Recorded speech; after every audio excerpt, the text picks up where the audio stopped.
Hey everyone, and welcome to today's video. So we've got a really simple one, how to remove this bit of trim. So there is 1, 2, 3, 4 Torx screws in there, and that's all it is.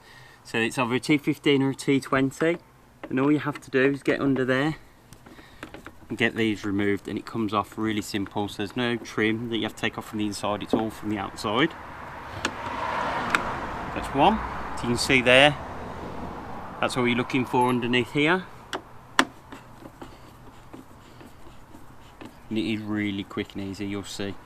We're going to have this off within less than a minute. 3.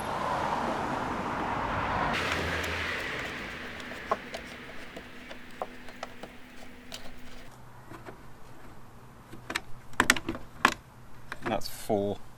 That's 4 screws off. So if we bring you in,